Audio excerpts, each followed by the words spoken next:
When you think of gambling, you think of Las Vegas, right? But why is that? What was Vegas before the gambling? Was there a Vegas before the gambling? Well, this video is a brief history of gambling in Las Vegas. The area had been lived on by the Native American Paiute people for thousands of years. But it was Spanish travellers in 1829 who named it Las Vegas. It means the meadows in Spanish. At this point, the area was still a part of Mexico, but it became US territory a few years later.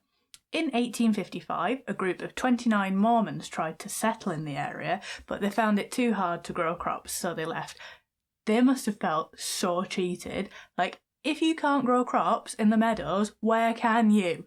The area was then left fairly unoccupied until about 1905, when the railroad between Los Angeles and Salt Lake City was completed. In 1910, the state of Nevada very reluctantly agreed to outlaw gambling, but it's to the point that you couldn't even flip a coin, which is mental. The town continued to grow until the railroad went bankrupt, and well, then they were no longer on the rail line. Luckily for them, though, in 1931, work began on the Boulder Dam, but you can call it the Hoover Dam. This brought thousands of young men looking for work. The population swelled from 5,000 to 25,000 people. It must have been quite the sausage fest.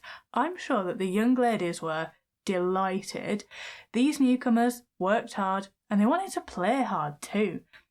So with the help of the mafia, Vegas locals began to cater to their entertainment needs with showgirl theatres, and then, on this day, in 1931, Nevada once more legalised gambling. And the town's economy was able to grow following the desperate years of the Great Depression. The casinos began to open up pretty much immediately. Fremont Street became the first paved street in the city, and they got their first traffic lights in 1931.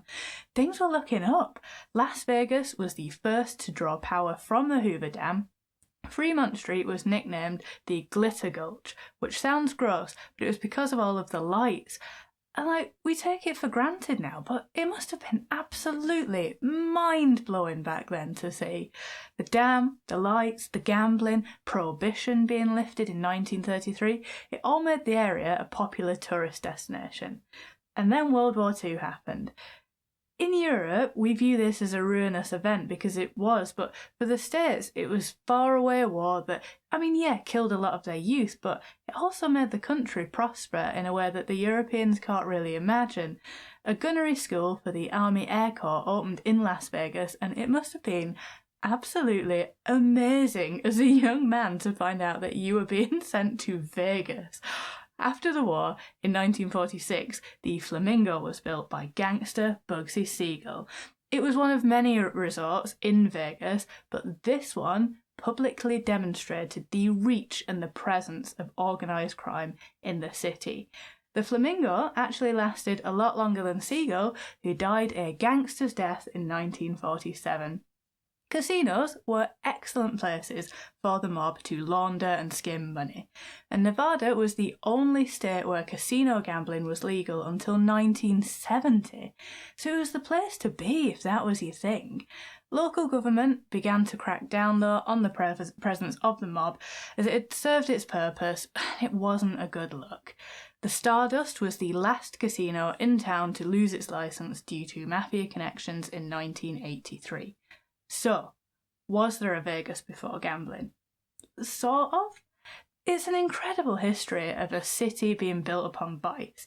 I guess in the UK our equivalent is probably Blackpool. People used to call Staley Bridge in Lancashire Staley Vegas, but I think that was just because it had 2 nightclubs. Have you ever been to Vegas? Would you recommend going to Vegas? I would love to go to Vegas. Let me know in the comments below. Thank you so much for watching. Why not subscribe? And I'll see you tomorrow.